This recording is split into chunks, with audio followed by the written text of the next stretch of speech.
சீமான் வந்து அவருடைய கட்சியை வளர்ப்பதற்கு அவர் என்னென்ன செய்ய வேண்டுமோ அதை அவர் செய்கிறார். சரியா? ஈவேரா ஒரு பொருட்டே கிடையாது தேர்தல் அரசியலை பொறுத்த வரைக்கும். அவர் கருத்தியல் ரீதியாக சில விஷயங்கள் பேசினார், சித்தாந்த ரீதியாக சில விஷயங்களை பேசினார், அது வேற. அவர் வாழ்ந்த பொழுதும் அப்படித்தான், அவர் மறைந்து இவ்வளவு ஆண்டுகள் ஆனாலும் அதுதான் நிலை. நீங்கள் ஈவேராவை ஈரோடு இல்லை நீங்கள் எங்கே முன்னெடுத்தினீங்கனாலும் நீங்கள் அவரை கொண்டாடுறதுனாலையும் ஒரு ஓட்டு கூட வரப்போகிறது இல்லை, அவரை நீங்கள் வசைப்பாடுறதுனாலையும் ஒரு ஓட்டு குறைய போகிறது. ஈவேராவை கண்மூடித்தனமாக எதிர்ப்பது என்பது வேற, ஈவேராவை எதிர்த்து கருத்தியல் ரீதியாக வாதங்களை வைப்பது என்பது வேற. நாங்கள் எதிர்ப்போம் அப்படின்னு எதிர்க்கிறாங்க. அதாவது இப்பொழுதுதான் இவங்களுக்கு தெரிந்ததாம் ஈவேரா வந்து பிராமணர்களை திட்டிவிட்டார் என்பது இப்பொழுதுதான் தெரிந்ததாம். அப்படி திடீரென்று இப்பொழுது நீங்கள் ஈவேராவை கையில் எடுத்து அதை வச்சு ஒரு சித்து விளையாட்டு விளையாடலாம்னு நினைச்சீங்க, அதை உங்களிடமிருந்து சீமான் பறித்து விட்டார். செயல்பட்ட திருடமாக இருக்கு. ஏன்னா என்னை பொறுத்த வரைக்கும் பாஜகவுடைய மாநில தலைவராக இருக்கக்கூடிய அண்ணாமலை முழுவதுமாக விலை பேசி வாங்கியது திமுக. எதுக்குன்னா வாக்குகளை திமுக எதிர்ப்பு வாக்குகளை பிரிக்கலாம்னு. சரியா? இப்போ அந்த கேம் பிளான்ல சீமான் உள்ளே நுழைந்து கட்டையை போட்டிருக்கிறார். ஆளுநர் திமுகவுடைய ஏஜென்ட்டாக செயல்படுகிறார். என்னை பொறுத்த வரைக்கும் உப்பு சப்பு இல்லாத விஷயங்களை எல்லாம் பெருசாக்கிட்டு ஆளுநர் திமுகவுடைய ஏஜென்ட்டாக தான் செயல்படுறாரு. நீங்க பேசக்கூடியது உரிமை அரசியலா விடுதலை அரசியலா? இங்க உரிமை அரசியல் மட்டும் தான் பேச முடியும், அதை மட்டும் பேசுங்க. இங்க நீங்க விடுதலை அரசியல் பேசணும்னா எழுத்துக்கு போய் பேசுங்கன்னு சொல்றேன். தமிழ்நாடு நேர்மையை வச்சு உரிமை அரசியலா விடுதலை அரசியல் உங்களுடைய கோரிக்கை நோக்கம் அதன் அடையாளமாகத்தானே இதை வச்சிங்க. அது மாதிரி தமிழ் தேசியம் என்பது ஒரு நோக்கம், ஒரு பார்வை. அதோடைய அடையாளமாக நாங்கள் இங்கே அந்த எண்ண ஓட்டத்தை மக்கள் மத்தியில தமிழ் உணர்வு என்பதனை புகுத்துகிறோம் என்று சீமான் சொல்கிறார். இதுல எங்க பிரிவினவாதம் வந்தது? உலகம் முழுமைக்கும் பரவி வாழும் வள்ளுவம் தொலைக்காட்சி சொந்தங்கள் அனைவருக்கும் வணக்கம். அரசியல் பேசும் நிகழ்ச்சிக்கு உங்களை வரவேற்பதில் மகிழ்ச்சி. இன்று நம்மோடு இணைந்திருக்கிறார் அரசியல் விமர்சகர் கிஷோர் கே சாமி அவர்கள். வணக்கம். ஆளுநர் அவர்கள் வந்து 26ஆம் தேதி குடியரசு தினத்தன்னைக்கு தேநீர் விருந்துக்கு எல்லா கட்சிக்கும் அழைப்புடுறாரு.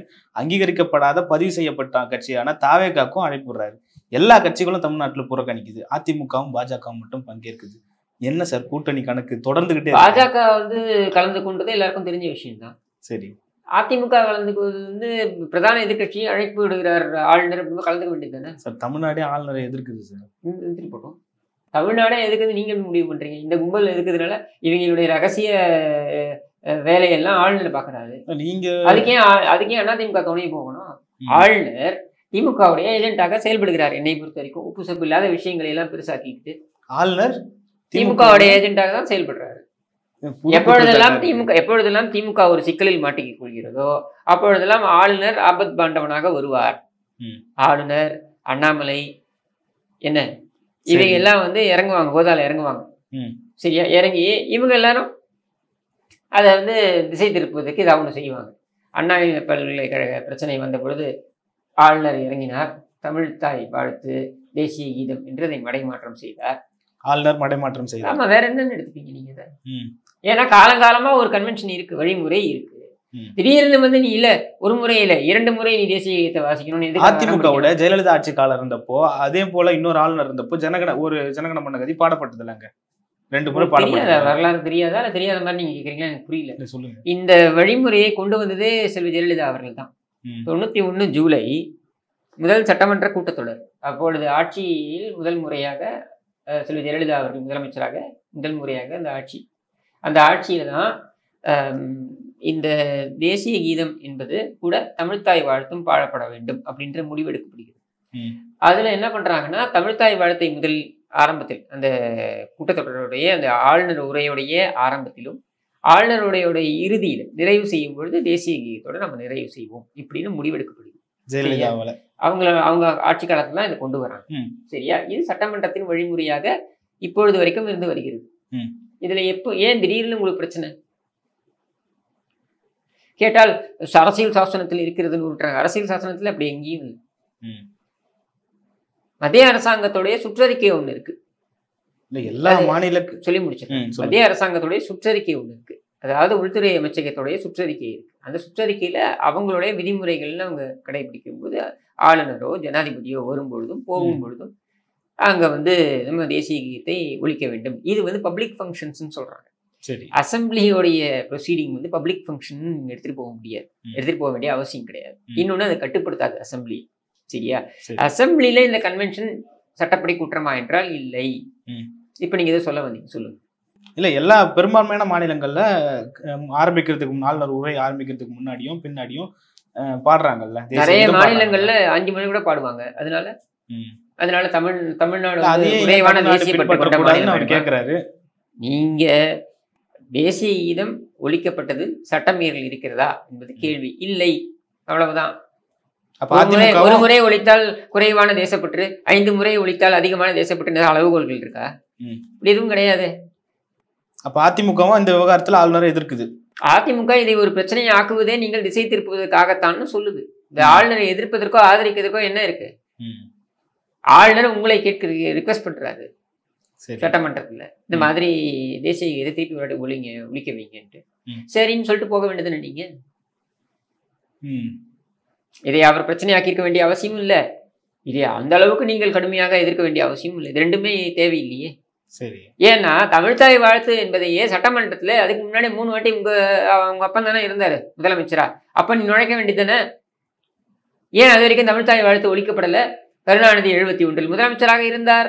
1970 தேசிய கீதத்துக்கான அறிவிப்பு வந்து இது தமிழ்தாய் வாழ்த்துக்கான அறிவிப்பு வந்துருச்சு. 70 வந்துருச்சு. 67 திரு அண்ணாதுரை அவர்கள் அதை ஒப்புதல் கொடுத்து அது 70 அது வந்து அரசாணையா வந்துருச்சு. 70 அரசாணையா வந்ததுக்கு அப்புறம் 71 நீ முதலமைச்சரானல்ல, ஏன் அப்போ ஒழிக்கல? 89 நீ முதலமைச்சரானல்ல, ஏன் ஒழிக்கல? ஏன் ஒழிக்கல? அப்ப அதை ஒழிக்க செய்தது 91 செல்வி ஜெயலலிதா முதலமைச்சரா வந்ததுக்கு அப்புறம் தான். சரியா? இவ்வளவுதான் உங்களுடைய தமிழ்தாய் பற்று. அடுத்து தேசிய கீதத்துக்கு வருவோம். தேசிய கீதத்தை பொறுத்த வரைக்கும் 2 முறை ஒழிக்க வேண்டும் என்று இந்த சட்டமும் கிடையாது. சில விதிமுறைகள் இருக்கு. இந்த விதிமுறைகள் கவர்மெண்ட் ஃபங்க்ஷன்ஸ் அப்படின்னு வருது. சட்டமன்ற ப்ரொசீடிங் கவர்மெண்ட் ஃபங்க்ஷன் கிடையாது. அங்கே அது கட்டுப்படுத்த முடியாது. அதாவது மத்திய உள்துறை அமைச்சகத்துடைய அந்த சுற்றறிக்கை அல்லது அந்த விதிமுறை என்பது ஒரு சட்டமன்றத்தை கட்டுப்படுத்தாது. புரியுது சார், புரியுது. இவ்வளவுதான்.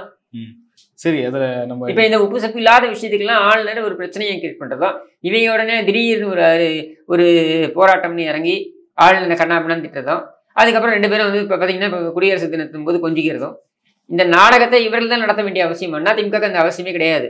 ஆளுநர் பிரதான எதிர்கட்சியை அழைத்திருக்கிறார். எங்களுக்கும் ஆளுநருக்கும் எந்த பிரச்சனையும் கிடையாது. நாங்கள் போகிறோம், கலந்துக்கிறோம், வரோம், அவ்வளவுதான். மாநிலமே எதிர்க்கிறதுலாம் ஒன்றும் கிடையாது. மாநிலம் உங்களுடைய இந்த கூட்டு களவாணித்தனத்தை பார்த்து கொண்டு தானே இருக்கிறது. அப்ப இந்த கூட்டணி கணக்கெல்லாம் பொய் பிம்பம்னு நீங்க சொல்ல வரீங்க. என்ன கூட்டணி கணக்கு? எனக்கு புரியலையே. கூட்டணி வேண்டும் என்றால் வேண்டும். இது எடப்பாடி பழனிசாமி ஆல்ரெடி உங்களுக்கு தெளிவுபடுத்திட்டாரு. திரும்ப திரும்ப நீங்க தான் அதை உருட்டிக்கிட்டு இருக்கீங்க மீடியாவில் வந்துக்கிட்டு. கூட்டணி வேண்டும் என்றால் வேண்டும், இருக்கு என்றால் இருக்கு, இல்லை என்றால் இல்லை, இவ்வளவுதான். நீங்க இப்ப ராஜ்நாத் சிங் வந்து கருணாநிதிக்கு காசு வெளியிட்டாரு. தமிழ்நாட்டுடைய நெத்தி காசு கருணாநிதிக்கு காசு. ஏன்னா அந்த காசு வெளியிட்டாருல ராஜ்நாத் சிங். அப்ப உங்களுடைய கள்ள கூட்டணி தானது. அந்த மாதிரி ஏதாவது நம்ம கள்ளத்தனமா கூட்டணி வச்சிருக்கோமா? இல்லையே. நாங்கள் தான் கூட்டணி நாடாளுமன்ற தேர்தலுக்கு பல மாதங்களுக்கு முன்னரே, அதாவது செப்டம்பர் 2024 2023 செப்டம்பர் 25 அன்னைக்கு இந்த கூட்டணியிலிருந்து நாங்கள் வெளியேறுகிறோம் என்று சொல்லிவிட்டார்கள். அதுக்கப்புறம் நாடாளுமன்ற தேர்தலில் கூட்டணி வைப்பார்கள் சொன்ன போது இல்லை இல்லை இல்லை என்பதை தெளிவுபடுத்திட்டாங்க. அப்பொழுதே 2026க்கும் கூட்டணி கிடையாது என்பது தெளிவுபடுத்திட்டாரு. திரும்ப திரும்ப அதே கூட்டணி உருட்டி இருந்தா என்ன அர்த்தம்? இருக்குன்னா இருக்குன்னு சொல்ல போறோம், இல்லைன்னா இல்லைன்னு சொல்ல போறோம். நயினா நாகேந்திரன் சொன்ன பதிலுக்கு எடப்பாடி பழனிசாமி அவர்கள் திருப்பி பதில் சொல்லலையே. என்ன சொன்னாரு? நாங்க கூட்டணி வேணும்னா ஒவ்வொருத்தரும் பேசிக்கிட்டு இருப்பாரு, ஒன்னொன்னுக்கும் பதில் சொல்லிட்டு இருக்க முடியுமா? ஒவ்வொருத்தரும் நீங்க ஆசைப்படலாங்க, அதுக்கு நான் உடன்படணும்னு அவசியம் இல்லையே. அதுக்கு ஜெயக்குமார் பதில் சொல்லிட்டாரு. அவர் ஆசையை அவர் சொல்றாரு. நயினா நாகேந்திரன் அவர் ஆசையை அவர் சொல்லலாம், நாங்க உடன்படணும்ல. அதாவது நீங்க மிரட்டும் தோனியா பார்க்கல, ஒரு காலில் நாங்க கூட்டணியை கூப்பிடுவோம் அப்படின்றது மிரட்டிட்டு போவோம். So what? இல்லை, ஏற்கனவே எடப்பாடி பழனிசாமி அவர்கள் சார்ந்த நிறைய நிர்வாகிகள் வீட்டில் ஐடி ரைட் நடக்கிறதா நீங்க பார்த்துருப்பீங்க. அதனால மிரட்டுறாரோ? அதெல்லாம் நாங்க இப்படி மிரட்டி, அதுதான் நம்ம திருப்பி சொல்றோமே, இது மிரட்டி உருட்டி எதுவுமே சொல்றதுக்கு இல்லைங்க. கட்சி ஒருமித்தமாக அப்போ 1.5 கோடி தொண்டர்களுக்கு முன்னே ரைடு விடுவியா? 1.5 கோடி தொண்டர்கள் இருக்காங்கல்ல, அவங்க எல்லா வீட்லையும் ரைடு விட முடியுமா உன்னால? அப்புறம் தொண்டர்கள் ஒருமித்தமா எடுத்த கருத்து சரியா? அப்ப அந்த தொண்டர்கள் ஒருமித்தமா எடுத்த கருத்து அடிப்படையில தான் அதை வெளிப்படுத்துறாங்க. ரொம்ப அதாவது வெளிப்படைத்தன்மையுடன் தானே அதை அணுகியிருக்காங்க. அனைவரும் அழைக்கப்பட்டார்கள். எம்ஜிஆர் மாளிகையில் கூட்டம் நடைபெற்றது, ஆலோசனை நடைபெற்றது. ஆலோசனையின் முடிவில் இந்த முடிவே எடுக்கப்பட்டது. அதாவது பாஜகவுடனான கூட்டணி என்பது முறிவு அப்படின்றது அறிவிக்கப்பட்டது. அவ்வளவுதான், அதோட முடிஞ்சு போச்சு. திரும்ப கூட்டணியான்னா நாங்க தான் கூட்டணி இல்லைன்ற கூட்டணி தேவைன்னா கூட்டணி தேவை என்றால் அதை நாங்கள் வெளிப்படையாக சொல்லிட்டு போகிறோம். மறைச்சு என்ன போகுது? புரியுது. இப்போ அதிமுகவுக்கு பாஜக பிரச்சனையா இல்லை அண்ணாமலை பிரச்சனையா? அண்ணாமலையை தாண்டி இப்போ 3 பேர் மாதிரி மீடியா தாங்க பிரச்சனை. ஏன்னா இல்லாத விஷயத்த இருக்கிற மாதிரி நீங்களா கிளப்பி விட்டுட்டு இருக்கீங்க. அண்ணாமலை நொண்ணாமலை இல்லை. எங்களுக்கு என்ன அண்ணாமலை இருந்தான்னா அக்காமலை இருந்தா, எங்களுக்கு என்ன சின்ன மலை இருந்தான்னா வேற ஏதாவது மலை இருந்தா, பரங்கி மலை இருந்தா எங்களுக்கு என்ன, அதுக்கு எங்களுக்கு என்ன சம்பந்தம்? இல்ல சார், இப்போ பாஜக மாநில தலைவருக்கு 3 பேர் போட்டி போடுறாங்க. அதுல யாராவது மாற்றப்பட்டா அதிமுகவோட கூட்டணி வைக்கிறதுல உங்களுக்கு என்ன சிக்கல்? 30 பேர் இருக்க கட்சியில 3 பேர் போட்டி போடுறாங்க, போட்டுட்டு போட்டோமே. இது எதுக்கு நீங்க எங்கள்கிட்ட ஏன் கொண்டு வரீங்க? இதை எங்களுக்கு அதுக்கு என்ன சம்பந்தம்? பாராளுமன்ற தேர்தலில் 18 விழுக்காடு வாங்கின இதெல்லாம் நீங்க இந்த கணக்கெல்லாம் காமிக்கலாங்க. 4-5 சாதிக்கத்தை சேர்த்து வச்சுக்கிட்டு நீங்க ஒரு கணக்கெல்லாம் காமிக்கலாம். நீங்களே உங்களுக்காக போட்டுலாம் காமிக்கலாம். அது மட்டும் இல்லாம அது பிரதமருக்கான தேர்தல் அப்படின்னு கூட அதோடைய இதுவே வேற.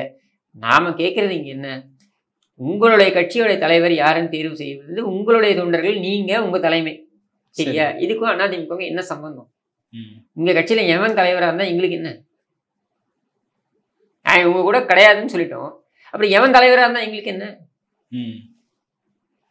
கூட்டணிக்கு வாய்ப்பே இல்லைன்னு சொல்றீங்க. கடைசி வரைக்கும் வாய்ப்பே இல்லை. இன்னி வரைக்கும் சரி, நான் ஒரு அரசியல்வாதிக்கான உத்தரவாதத்தை நான் கொடுக்க முடியாது.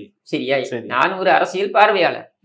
நான் புரிந்து கொண்டது என்ன அப்படின்னா, இன்றைய தேதியில் அந்த மாதிரியான ஒரு கூட்டணிக்கான வாய்ப்பு கிடையாது. இன்றைய தேதியில இல்ல, 26 தேதிக்குள்ள வரும்ல, 2026க்குள்ள வரும். 26க்கு இன்னும் ஒரு வருஷம் தாங்க இருக்கு. எல்லாரும் தேர்தல் மோடுக்கு போயிடுவாங்க ஆல்ரெடி. சரியா? அப்ப as we talk now, இன்னைக்கு நம்ம பேசுறோம் இல்லையா, இந்த மாதிரியான எந்த சமிக்ஞையும் கிடையாது. இதை நான் உறுதியா சொல்ல முடியும். கூட்டணி இல்லாம, பாஜகவோட கூட்டணி இல்லாம அதிமுகவில் என்ன செய்ய முடியும்? 26. அதை பத்தி உங்களுக்கு என்ன கவலை? அதிமுக காரங்க ஃபீல் பண்ண போறாங்க. உங்களுக்கு என்ன பிரச்சனை? எந்த கூட்டணியை எப்படி அமைக்க வேண்டும், தேர்தலை எப்படி அணுகணும்னு அதிமுக யாரும் கத்து கொடுக்க வேண்டிய அவசியம் கிடையாது. 50 ஆண்டுகள்ல 35 ஆண்டு காலம், கிட்டத்தட்ட 35 ஆண்டு காலம் ஆட்சியில் இருந்த கட்சி. 11 தேர்தல்கள்ல கிட்டத்தட்ட 7 தேர்தல்கள்ல வெற்றி பெற்ற கட்சி. சரியா? அதனால அதுக்கு யாரும் சொல்லித்தர வேண்டிய அவசியமே கிடையாது. அது நாங்க பாத்துக்கிறோம். உங்களுக்கு என்ன பிரச்சனை? புரியுது சார். ஈரோடு கிழக்கு இடைத்தேர்தல் பெரியாரை முன்னிறுத்தியா அல்லது அக்கட்சிகளை முன்னிறுத்தியா என்ற வாதம் வந்திருக்கு. பெரியாரை முன்னிறுத்தி நடக்கும்னு நீங்க ஈவேராவை ஈரோடு இல்லை, நீங்க எங்க முன்னிறுத்தினீங்கனாலும் நீங்க அவரை கொண்டாடுறதுனாலையும் ஒரு ஓட்டு கூட வரப்போறது இல்லை, அவரை நீங்கள் வசைப்பாடுறதுனாலையும் ஒரு ஓட்டு குறைய போறது இல்லை. இது ரெண்டுமே கிடையாது. சரியா? ஈவேரா என்றைக்குமே அவர் வாழ்ந்த காலத்திலும் சரி, அதுக்கு பின்னாலும் சரி, என்றைக்குமே அவர் ஓட்டு அரசியல், அதாவது இந்த தேர்தல் அரசியல் என்பதில் மிகப்பெரிய தாக்கத்தை ஏற்படுத்தியது கிடையாது. அவர் வாழ்ந்த காலத்திலும் அதான் உண்மை, அவர் மறைந்து இவ்வளவு ஆண்டுகளுக்கும் அதான் உண்மை. அதனாலதான் பாத்தீங்கன்னா கனிமொழியே 2019 தேர்தல் நாடாளுமன்ற தேர்தலில் போட்டிடுறாங்க. 2019 தூத்துக்குடியில போட்டிடுறாங்க. ஈவேராவுடைய கவர் பிக்சரை எடுத்துட்டு பனை மரத்தை ஏன் வைக்கிறாங்க? ஈவேரா போட்டோ கவர் பிக்சர்ல ட்விட்டர்ல வச்சா வாக்கு வராதுன்னு பயப்படுறாங்களா? பனை மரத்தை வச்சாவது வாக்கு வரும், ஈவேராவை போட்டு என்ன வரப்போகுது? சார் இதெல்லாம் லாஜிக்கா இருக்கா சார்? என்ன சார்? ஆமாங்க, அவங்க போட்டிடுறது தூத்துக்குடிங்க. அங்க இருக்க கம்யூனிட்டி என்னன்றது தெரிஞ்சுக்கோங்க. ஏன் அவங்க பனை மரத்தை வைக்கிறாங்கன்றத புரிஞ்சுக்கோங்க. இதுல நிறைய விஷயங்கள் இருக்குங்க இதுக்கு முன்னால. புரிஞ்சுதா? இதையெல்லாம் தேர்தலுக்காக அதை தான் செய்வாங்க. அதாவது ஒரு அரசியல்வாதி, இதை நான் தப்பு சொல்லல, ஒரு அரசியல்வாதி விரும்புறீங்களா? ஈவேராக்கு மாற்று பனைமட்டைன்னு சொல்ல வரீங்களா? பனை மரம்னு சொல்ல வரீங்களா? அப்படின்னா சொல்லலைங்க. பனை மரத்தை போட்டீங்கன்னா உங்களுக்கு ஓட்டு வரும். ஈவேரா போட்டா வராது. ஈவேரா போட்டா என்ன வரும்னா அவங்க அதை வச்சிருப்பாங்களே. அரசியல்வாதி நல்லா புரிஞ்சுக்கோங்க. எந்த அரசியல்வாதியான கனிமொழி அவர்களை பற்றி நான் மட்டும் சொல்லலை, எந்த அரசியல்வாதியாக இருந்தாலும் இதனால ஒரு 10 ஓட்டு வரும்னா அதை செய்வதற்கு அவர்கள் தயங்க மாட்டார்கள். சரியா? அப்போ ஈவேரா படத்தை தூக்கிட்டு போக வேண்டியது தானே. இப்ப ஈரோடுல நடக்குதுல, தேர்தல் நடக்குதுல்ல, முத்துசாமி தானே பாத்துக்கிட்டு இருக்காரு. துணை முதலமைச்சர் அங்க எட்டி பார்த்தா மாதிரி தெரியல, மேபி கடைசி ஒரு நாள் வருவாங்கல்ல, நீ ஈவேராவோட பதாகை எடுத்துன்னு போக சொல்லுங்க, ரோடா ஓட்டு கேட்க சொல்லுங்க. அதனால ஓட்டும் விழாது. அது திட்டுறதுனால, அவரை திட்டுறதுனால உங்களுக்கு அந்த பக்கமும் ஓட்டு வரப்போறது இல்லை. சீமானுக்கும் இதனால பெரிய அப்படி அபரிவிதமா ஓட்டு விழ போறது இல்லை. சரியா? ஈவேரா ஒரு பொருட்டே கிடையாது தேர்தல் அரசியலை பொறுத்த வரைக்கும். அவர் கருத்தியல் ரீதியாக சில விஷயங்கள் பேசினார், சித்தாந்த ரீதியாக சில விஷயங்களை பேசினார், அது வேற. சரியா? நான் அதுக்குள்ள போக விரும்பல. அதுக்கான டிஸ்கஷனா நான் இதை பார்க்கல. நீங்க ஈரோடு கிழக்கு தேர்தல்னு சொல்றதுனால நான் சொல்றேன், இது ஈவேரா ஒரு பொருட்டே கிடையாது. அவர் வாழ்ந்த பொழுதும் அப்படித்தான், அவர் மறைந்து இவ்வளவு ஆண்டுகள் ஆனாலும் அதுதான் நிலை. இல்ல, ஈவேராவை எதிர்த்த போதுன்னா காமராஜர் தோத்து ஈவேராவை பத்தி பேசி தானே அதிமுக வந்தது மேல, காமராஜரை வீழ்த்தி மேல வந்தது இல்ல. ஈவேரா ஒரு பொருட்டே இல்லைன்னு சொல்றீங்க. என்னங்க சம்பந்தம்? காமராஜருக்கு எதிராக ஒரு கூட்டணியை அமைத்தார்கள். காமராஜர் நல்லா புரிஞ்சுக்கோங்க, உங்களுக்கு திருப்பி வரலாறு நான் உங்களுக்கு பிரஷ் பண்ணி சொல்லணும்னா சொல்றேன் நான். காமராஜர் 1947 48 எல்லாம் பாத்தீங்கன்னாக்கா அவரை ஸ்பெஷல் இன்வைட்டியா போடுறாரு நேரு.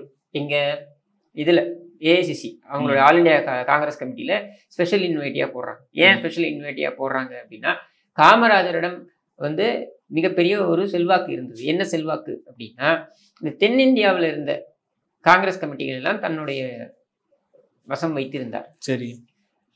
அதனால அவங்க ஓட்டு வந்து அவரால், அதாவது சீட்ஸ் நம்பர் ஆஃப் எண்ணிக்கையில சீட்டை நிறைய கொடுக்க முடியுது இங்க இருந்து. சரியா? இந்த சீட்டுகள் காமராஜரின் கட்டுப்பாட்டில் இருந்தது. வடக்குல அப்படி இல்லை. வடக்குல பட்டேலுடைய ஆதிக்கம் இருந்தது. நான் சொல்றது 1950 வரைக்கும். 50ல பட்டேல் இறந்துடுறார். 1950 வரைக்கும் பட்டேலுடைய டாமினேஷன் இருந்தது. அப்போ என்ன ஆகுது, எண்ணிக்கை அளவுல எம்பி எண்ணிக்கை அளவுல சில குடைசல்களை அவர் நேருக்கு கொடுத்து கொண்டிருந்தார். அதனால் நேருவிற்கு ஒரு பலம் பொருந்திய தென்னிந்திய தலைவர் தேவைப்பட்டார். அந்த தலைவராக காமராஜர் இருந்தார். புரிஞ்சுதா? இதை சாக்காக வைத்து எல்லாரும் அரசியல் தானுங்க. காமராஜர் இங்க இருக்கக்கூடிய நிறைய தலைவர்களே, ஆதிமூல நாடார், என்ன தையல்பாக ஆதித்தனார், இந்த மாதிரியான தலைவர்களை எல்லாம் அவருடைய சமூகத்தை சேர்ந்த இந்த 2 தலைவர்களை சொல்றேன். இதை தவிர்த்து நிறைய தலைவர்கள் இவங்களை எல்லாம் ஓரங்கட்டினார், கட்சியை விட்டு வெளியேற்றினார். சரியா? இப்படி வரும்பொழுது அவருக்கு இங்கே அவர் தேர்தல் அரசியல செல்வாக்கு பிரச்சனை வரக்கூடாதுன்றதுக்காக அவர் என்ன பண்றாரு, இந்த முதல் சட்ட திருத்தத்தில் சாதி ஒதுக்கீடு சம்பந்தமாக அதை கொண்டு வருவதற்கு அவர் அழுத்தம் கொடுக்கிறார் நேரு.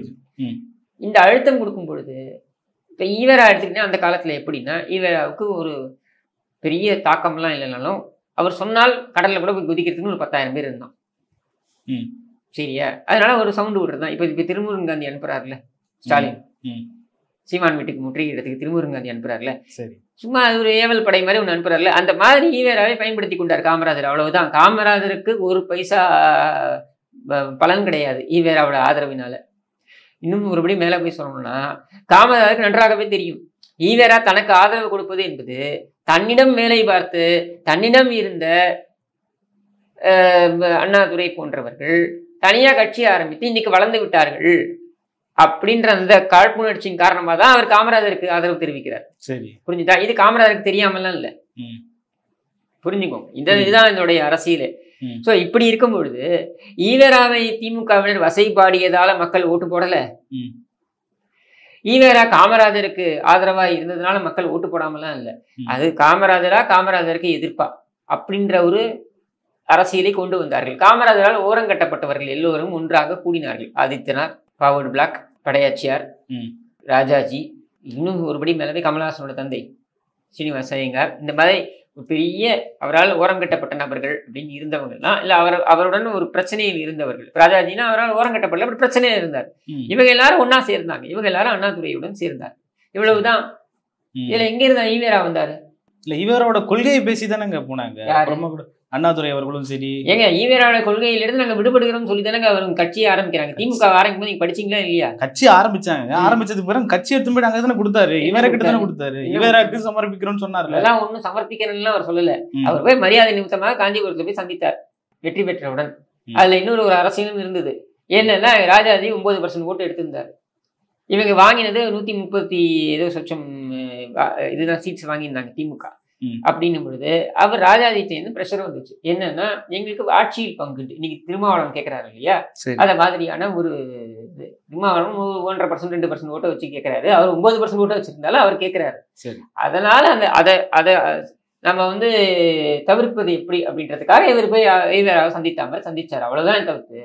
இதுல வந்து ஈவேராவுடைய கொள்கைகளை எந்த காலத்திலையும் அண்ணாதுரை ஏற்றுக்கொண்டேன், அதனால நான் வந்து கட்சியை கொண்டு போய் அவரிடம் ஒப்படைக்கிறேன்லாம் அவர் சொல்லல. இதெல்லாம் இவங்களா ஒரு கதை.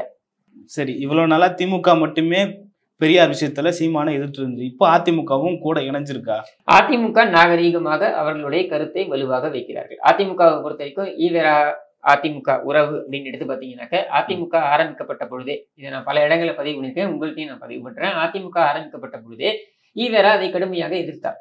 அவருடைய கடைசி காலங்கள் 72ல அதிமுக ஆரம்பிக்கிறாங்க, 73ல இவர் மறைஞ்சிடறார். அதிமுக ஆரம்பிக்கப்பட்ட போது அது கடுமையாக எதிர்த்தார். அப்பொழுதும் புரட்சித் தலைவர் எம்ஜிஆர் சொன்னது என்னன்னா, ஐயா எங்களை வசைப்பாடினாலும் நாங்கள் ஐயாவை கொண்டாடுவோம் அப்படின்றதுதான். இதுதான் அதிமுகவுடைய நிலைப்பாடு. சரியா? சோ அதிமுகவை பொறுத்த வரைக்கும் அவர்கள் ஈவேராவை ஒரு தலைவராக கொண்டாடுகிறார்கள். அதுல ஒன்றும் மாற்று கருத்தே கிடையாது. இப்ப சீமான் அவரை பற்றி தவறாக பேசுவார் என்றால் அது வன்மையாக கண்டிக்கத்தக்கது என்று சொல்வதற்கான உரிமை அதிமுகவுக்கு இருக்கிறது. அவர்கள் அதிலிருந்து எங்கும் பின்வாங்கவில்லை. அதை அவர்கள் வெளிப்படுத்துகிறார்கள். இவ்வளவுதான். இவ்வளவு பேசுற நீங்க அண்ணாதுரை அவர்களை பற்றி மிக மோசமாக பேசினாரு, உண்மைக்கு புறம்பான ஒரு தகவலை பதிவு பண்ணாரு. ஏன் திமுக வாய் மூடி இருந்தது? ஏன் ஸ்டாலின் வாய் திறக்கல? ஏன் உதயநிதி வாய் திறக்கல? உங்களுக்கு அண்ணாதுரை என்றால் காழ்ப்பு. புரியுது. இன்னும் சொல்ல வேண்டும் என்றால் அது ரொம்ப டீப்பா போனீங்கன்னா உங்களுக்கு புரியும். அண்ணாதுரை அவர்களுடைய பெயரை மழுங்கடிக்க வேண்டும் என்பதற்காகத்தான் கருணாநிதி ஈவேராவுடைய பெயரை தூக்கி சுமக்க ஆரம்பித்தார் 71க்கு அப்புறம். இன்னும் சொல்ல வேண்டும் என்றால் அண்ணாவின் புகழை, அண்ணாவின் செல்வாக்கு என்பதனை அதிமுக கொண்டு வந்து விட்டது. எம்ஜிஆர் அவர்கள் கொண்டு வந்து விட்டார். ஏன்னா அவர் தான் அண்ணாதுரையின் வாரிசு என்று பார்க்கப்பட்டார். எப்படி என்றால் தன்னுடைய இதயக்கனி என்றுதான் அவர் எம்ஜிஆர் அவர்களை சொன்னார். அண்ணாவின் இயக்கத்தை பிடித்த சனிதான் இந்த கருணாநிதி. அதனால ரொம்ப தெளிவாக அந்த அதிமுகன்றது அங்க போன காரணத்தினால இவருக்கு ஒரு பிம்பம் தேவைப்பட்டது. அதனால இவருக்கு பிடித்து உருவாக்கிய பிம்பம் தான் இந்த ஈவேரா பிம்பம். இவ்வளவுதான். அதனாலதான் அண்ணாதுரையை தாண்டி பெரியார திமுக பேசுறாங்க. காரணம் அதுதான். தாண்டி இல்ல, அவரை மழுங்கடிக்க வேண்டும் என்பதற்காகத்தான். இப்ப நீங்க பாத்தீங்கன்னா அண்ணாதுரையை பற்றி நிறைய பேச்சே இருக்காது. நீங்க நிறைய பேசுறது எல்லாமே ஈவேரா, கருணாநிதி, ஸ்டாலின், உதயநிதி இப்படி கொண்டு போவார்கள். அண்ணாதுரையை பத்தி பேசினா அதிமுகவுக்கு ஓட்டு வாங்குற மாதிரி. திராவிட மாடல்னு பேசுறது அதிமுகவோட சாதனையை சேர்த்து தானே. உன் சாதனை என்ன இருக்கு? ஒண்ணும் கிடையாது. ஏன் திராவிட மாடல் கருணாநிதி மாடல்னு சொல்ல? கருணாநிதி மாடல்னு சொல்லி கேட்க வேண்டியதுதானே. ஏன் கேட்க முடியல உன்னால? திராவிட மாடல் ஏன் சொல்ற? ஏன்னா அதிகப்படியான ஆண்டு அதிமுக தான் ஆண்டு இருக்கு. அதிகப்படியான சாதனை அதிமுகவோட பட்டியல தான் இருக்கு. ஒன்றும் கிடையாதுன்றதுனாலதான் திராவிட மாடல்னு சொல்லி ஏமாத்துற, ஊரை ஏமாத்துற. சரி, சீமான் இப்ப எடுத்திருக்கக்கூடிய இந்த சிச்சுவேஷன் இது ஒரு உத்தியா பயன்படுத்துறாரு சீமான். அதுவும் அதிமுகவுக்கும் பாஜகவுக்கும் இருக்கக்கூடிய வாக்குகளை பறிக்கக்கூடிய ஒரு உத்தியா பயன்படுத்துறாருன்னு சொல்றாரு. அதிமுகவுடைய வாக்குகள் அவரால் பறிக்க முடியுமான்னு எனக்கு தெரியல. ஆனால் பாஜகவுடைய வாக்குகள் அப்படின்னா ஈவேராவை கண்மூடித்தனமாக எதிர்ப்பது என்பது வேற, ஈவேராவை எதிர்த்து கருத்தியல் ரீதியாக வாதங்களை வைப்பது என்பது வேற. முதலாமதை தான் பாஜக செய்கிறது, அதுவும் திடீரென்று செய்கிறது. நீ இதே ஈவேராவை கண்மூடித்தனமா எதிர்க்கிறாங்க. ஆமா, அதுவும் எதுக்காகனே தெரியாம, அதாவது நாங்கள் எதிர்ப்போம் அப்படின்னு எதிர்க்கிறாங்க. அதாவது இப்பொழுதுதான் இவங்களுக்கு தெரிந்ததாம் ஈவேரா பிராமணர்களை திட்டி விட்டார் என்பது இப்பொழுதுதான் தெரிந்ததாம். என்னுடைய கேள்வி, ஈவேராவுக்கு நீ அத்வானி 1977 பாராளுமன்றத்துல ஸ்டாம்ப் வெளியிட்டாரு, அப்ப தெரியலையா உங்களுக்கு? பெரியார் மேலான விழா எடுத்தீங்களே உத்தரப்பிரதேசத்துல, மாயாவதி முதலமைச்சராக இருந்த பொழுது கல்யாண் சிங் ஆதரவு தெரிவித்திருந்தார். அவர் பாஜக தலைவர். கன்ஷிராம் தலைமையில பெரியார் மேலான் எடுத்தீங்களே செப்டம்பர் 1995, அப்போ உங்களுக்கு தெரியலையா? புரியுது. எல்முருகன் வரைக்கும் ஈவேராவை கொண்டாடினீங்களே, அப்போ உங்களுக்கு தெரியலையா? அப்ப திடீரென்று இப்பொழுது நீங்கள் ஈவேராவை கையில் எடுத்து அதை வச்சு ஒரு சித்து விளையாட்டு விளையாடலாம்னு நினைச்சீங்க. அதை உங்களிடமிருந்து சீமான் பறித்து விட்டார். இப்ப இவங்களுக்கு என்ன தேல் கொட்டின திருட மாதிரி இருக்கு. ஏன்னா பாஜகவை என்னை பொறுத்த வரைக்கும் பாஜகவுடைய மாநில தலைவராக இருக்கக்கூடிய அண்ணாமலை முழுவதுமாக விலை பேசி வாங்கியது திமுக. எதுக்குன்னா வாக்குகளை, திமுக எதிர்ப்பு வாக்குகளை பிரிக்கலாம்னு. சரியா? இப்ப அந்த கேம் பிளான்ல சீமான் உள்ளே நுழைந்து கட்டையை போட்டிருக்கிறார். அவ்வளவுதான். அந்த கேம் பிளான்லயே சீமான் கட்டையை போட்டார். அவ்வளவுதான். ஒரு பக்கம் தமிழ் உணர்வு அப்படின்றத, திராவிடம் என்பதுல தமிழ் உணர்வு என்னடா உங்கள்ட்ட தமிழ் உணர்வு அப்படின்றதை பிரித்து எடுத்து அவர்களுக்கு ஒரு பிரச்சனையை ஏற்படுத்தி விட்டார். ஈவேரா எதிர்ப்பு என்பதை கருத்தியல் ரீதியாக கொண்டு போய் இப்ப ஈவேரா எதிர்ப்பு தமிழ்நாடு முழுக்க ஈவேராவை எதிர்த்தது யார்? யார்கிட்ட போய் கேளுங்க, என்ன சொல்லுவாங்க? இல்ல RSS எதிர்க்குன்னு சொல்லுவாங்க. RSS எல்லாம் விடுங்க, ஈவேரா எதிர்த்தது யார்? இப்போ சீமான். அவ்வளவுதான். இப்ப சீமான் இல்ல, இந்த இப்போ சீமான் இதுதான் கட்டையை போட்டு. இவ்வளவுதான். புரியுது. அப்ப அதிமுக இருக்கக்கூடிய வாக்குகளை சீமான் பிரிக்க மாட்டாருன்னு சொல்றீங்க? இல்ல, அவங்க சொல்றாங்க அதிமுக ஒரு சாஃப்ட் இந்துத்துவாவுடைய ஒரு கட்சியா எப்பவுமே ஜெயலலிதாவுக்கு பிறகு அது இருந்தது. இந்துத்துவால என்னங்க சாஃப்ட் ஹார்டு? தெரியல. என்ன இது சாஃப்ட் ஹார்டு? இல்ல, இந்த திராவிடர் கொள்கைய அதிகமா பேசாத ஒரு கட்சியா இருக்கும். யார் சொன்னது? திராவிடர் கட்சி நாத்திகம் பேசுனீங்களா? அதிமுக நாத்திகம் பேசியிருக்கா? அண்ணாதுரை தலைமையிலான திமுக நாத்திகம் பேசியதா? கருணாநிதி தலைமையிலான திமுக விட்டுருங்க, அண்ணாதுரை தலைமையிலான நீங்க அங்க அண்ணாதுரை இப்ப இருக்கக்கூடிய கருணாநிதி, முதல்வர் ஸ்டாலின், நான் ஏங்க இவங்க இந்த குப்பையெல்லாம் பார்க்கணும்? நான் திமுகனா அவங்களதான் பார்ப்பேன். இந்த கருணாநிதி, ஸ்டாலின், உதயநிதி இந்த குப்பைகள் எல்லாம் நான் பார்க்க மாட்டேன். நான் திமுக என்றால் எதை பார்ப்பேன்? அண்ணாதுரை உருவாக்கிய திமுக. அந்த அண்ணாதுரை உருவாக்கிய திமுக ஒன்றே குலம் ஒருவனே தேவன் சொன்னதா இல்லையா? சொன்னாரு. அப்ப உங்க நாத்திகம் எங்க போச்சு? பிராமணர்களை நாங்கள் கட்சிக்குள் இணைக்க வேண்டும் அப்படின்னு சொன்னாரா இல்லையா? சட்டமன்றத்திலே சொன்னாரா இல்லையா? அப்போ உங்களுடைய பிராமண எதிர்ப்பு எங்க போச்சு? சோ அண்ணாதுரை உருவாக்கிய திமுக என்பதே வேறு. சரி, அந்த திமுகவாக அண்ணா திமுக தான் இருக்கிறது. அப்ப இதுல என்ன சாஃப்ட் இந்துத்துவா, ஹார்டு இந்துத்துவா? நீங்கள் கொண்டு வரக்கூடிய இந்துத்துவாங்கிற தத்துவத்துக்கெல்லாம் நாங்க இசைந்து கொடுக்க வேண்டிய அவசியம் இல்லை. எங்களுக்கு கடவுள் நம்பிக்கை, இறை நம்பிக்கை இருக்கிறது. ஆனால் அதை வைத்து அரசியல் செய்ய மாட்டோம் என்கிறோம், அவ்வளவுதான். அதிமுக இருக்கக்கூடிய அந்த 22 விழுக்காடு இப்ப பாராளுமன்றத்துல வாங்கின வாக்குகளே வச்சுப்போமே, பாராளுமன்றத்துல வாங்கின வாக்குகள் பாராளுமன்ற தேர்தலுக்கு மட்டும்தாங்க பொருந்தும். 2019 சட்டமன்ற தேர்தலில் வாங்கிய 19% அப்படியே பாராளுமன்றத்துல வாங்கின 19% அப்படியே 37% மாறலையா? அதனால நீங்க குழப்பிக்காதீங்க. சட்டமன்ற தேர்தல் என்பது வேறு வடிவமாக பார்க்கப்படும், நாடாளுமன்ற தேர்தல் என்பது வேறு வடிவமாக பார்க்கப்படும். இதே 2019 இதே இடைத்தேர்தல் நடந்தது, சட்டமன்ற இடைத்தேர்தல் நடந்தது, நாடாளுமன்ற பொது தேர்தலுடன் நடைபெற்றது. ஒரு வாக்குப்பெட்டி இங்க சட்டமன்றத்திற்கு, ஒரு வாக்குப்பெட்டி நாடாளுமன்றத்துக்கு என்னும் பொழுது மக்கள் நாடாளுமன்றத்துக்கு முழுவதுமாக திமுக கூட்டணிக்கும், சட்டமன்றத்துக்கு அண்ணா திமுகவுக்கும் வாக்களித்த வரலாறு எல்லாம் இருக்கு. சரியா? அதனால மக்கள் தெளிவாக இருக்கிறார்கள். அதனால நீங்க ரொம்ப டென்ஷன்லாம் எடுத்துக்காதீங்க. இல்ல அண்ணா திமுக என்ன எப்படி ஆட்சிக்கு வர வேண்டும் என்பதனை உங்கள் ஆதங்கங்கள்லாம் எங்களுக்கு புரிகிறது. நீங்கள் கவலையே பட வேண்டாம். அவர்கள் எப்படி வர வேண்டும் என்று அவர்களுக்கு தெரியுமா? அவர்கள் வருவார், திட்டத்தை வகுப்பார்கள். தொடர்ந்து இடைத்தேர்தல்களில் புறக்கணிக்கிறதும் சரி, இந்த மாதிரி சில விஷயங்களை எதிர்கட்சியாகவே செயல்படாமல் இருக்கிறதும் சரி, அது நாம் தமிழர் சீமானால் ஓவர்டேக் பண்ணப்படும். எடப்பாடியை பலவீனப்படுத்தி சீமான் மேல அவர் வரும். சீமான் அவருடைய கட்சியை வளர்ப்பதற்கு அவர் என்னென்ன செய்ய வேண்டுமோ அதை அவர் செய்கிறார். சரியா? அதை அவர் சிறப்பாக செய்கிறார். அவருடைய கட்டுமானத்திற்கும் அவர் இருக்கக்கூடிய கட்டமைப்பிற்கும் ஏற்றார் போல. என்ன? சரியா? பிரதான எதிர்கட்சியாக இருக்கக்கூடிய அனைத்து அண்ணா திராவிட முன்னேற்ற கழகம், அவர்களுடைய கட்டமைப்பு, அவர்களுடைய கட்டுமானம், அவர்களுடைய இலக்கு என்பது வேறு. அவங்க இந்த மாதிரி சித்தாந்த ரீதியான லாவணி கச்சேரிகளில் இறங்க மாட்டார்கள். அவர்கள் இந்த மாதிரியான சண்டைகள்ல இறங்க மாட்டாங்க. அவங்களுடைய பார்வை வேற, அவங்களுடைய நோக்கம் வேற, இலக்கு வேற. அதனால அவங்களை பொறுத்த வரைக்கும் மக்கள் பிரதிநிதித்துவம், இந்த மக்கள் பிரதிநிதித்துவம் அவர்களுக்கு என்ன நன்மையை செய்யக்கூடும், இதை நோக்கித்தான் அவங்க பார்வை இருக்கும். புரியுது. தமிழ் தேசியம் பேசக்கூடிய மூத்த தமிழ் தேசியவாதிகள்லாம் சீமானுக்கு பாடம் எடுக்க ஆரம்பிச்சிட்டாங்க. அதாவது தமிழ் தேசியம்னா நீங்க பேசக்கூடியது உரிமை அரசியலா, விடுதலை அரசியலா? இங்க போய் உரிமை அரசியல் மட்டும் தான் பேச முடியும், அதை மட்டும் பேசுங்க. இங்க நீங்க விடுதலை அரசியல் பேசணும்னா ஈழத்துக்கு போய் பேசுங்கன்னு சொல்றாங்க. தமிழ்நாடு ஏன் பேர் வச்சிங்க? உரிமை அரசியலா, விடுதலை அரசியலா? தமிழகம்னு இருக்க வேண்டியது. ஏன் தமிழ்நாடுன்னு வச்சிங்க? நாடுன்னா என்ன? இல்ல அதுவும் உரிமை கேட்டு போராடி தானே வச்சாங்க. என்ன போராடினாங்க தமிழ்நாட்டுக்கு? யார் போராடினாங்க? அண்ணாதுரை அண்ணாதுரை தமிழ்நாடுன்னு வைத்தாரு. ஏன் தமிழ்நாடுன்னு வச்சீங்க? உரிமை அரசியலா, தேசிய அரசியலா? திராவிட நாடுன்னு கேட்டீங்க, திராவிட நாடு கைவிடுறேன்னு சொன்னீங்க. கைவிட்டதுக்கு அப்புறம் இதுக்கு தமிழ்நாடுன்னு பேர் வச்சீங்க. ஏன் தமிழ்நாடுன்னு வச்சீங்க? தமிழகம் வைங்க. ஏன் தமிழ்நாடுன்னு வச்சீங்க?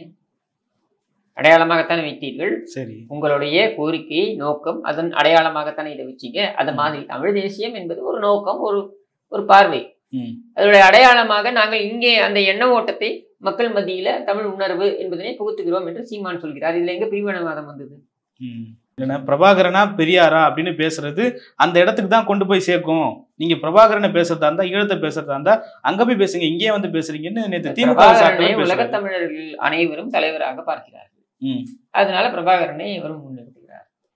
இதுல இங்கேயும் என்ன பிரச்சனை வருது எனக்கு தெரியலையே.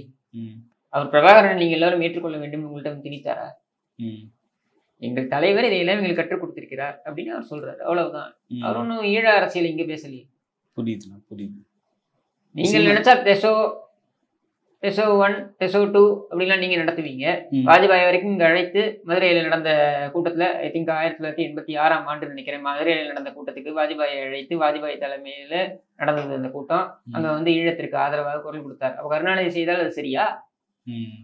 எதுக்காக டெஸ்டோ கொண்டு வந்தீங்க? அப்போ 1977 தேர்தலில் தோல்வி அடைந்தவுடன் ஒரே மாதத்தில், எனக்கு தெரிஞ்ச ஆகஸ்ட் 23 நினைக்கிறேன், முரசொலியில ஒரு கடிதம் எழுதுகிறார் கருணாநிதி. எல்லோரும் கூடுங்கள், இலங்கை மக்களுக்காக குரல் கொடுப்போம் அப்படின்னு. இங்க சீரணி அரங்கத்துல 5 லட்சம் பேர் கூடினார்கள். அன்றைக்கு நீங்க செய்தது என்ன? ஈழ அரசியலா, தமிழக அரசியலா? சொல்லுங்க. நீங்க செஞ்சா அது ஏற்க வேண்டும், மற்றவர்கள் செய்தால் இது தவறு அப்படின்னு நீங்க பேசுவீங்களா? ஏன் அளவுகோல்கள் நீங்க மாத்திக்கிட்டே இருக்கீங்க? அப்படியே அவர் அதை ப்ரொஜெக்ட் பண்றாருன்னே வைங்க, பிரபாகரனே அவர் வந்து முன்னிலைப்படுத்தி பேசுகிறாருன்னு வைங்க, அதை ஏத்துக்க வேண்டியது ஏத்துக்காம போது மக்கள்கிட்ட விட்டது. உனக்கு என்ன பிரச்சனை? 36 லட்சம் பேர் போய் அவங்களுக்கு ஓட்டு போட்டிருக்காங்கல்ல, இதை ப்ரொஜெக்ட் பண்ணி தானே போட்டிருக்காங்க, அது 50 லட்சமா கூட ஆகலாம். உனக்கு என்ன பிரச்சனை? நீ யாரை முன்னிறுத்தணும் நான் பேச முடியாது, நான் யாரை முன்னிறுத்தணும் நீ யாரை சொல்றது? அவ்வளவுதான். புரியுது. நடப்பு கால அரசியல் குறித்து விவாதித்ததுக்கு நன்றிங்க. மற்றும் ஒரு காலம் சந்திப்போம். நன்றி.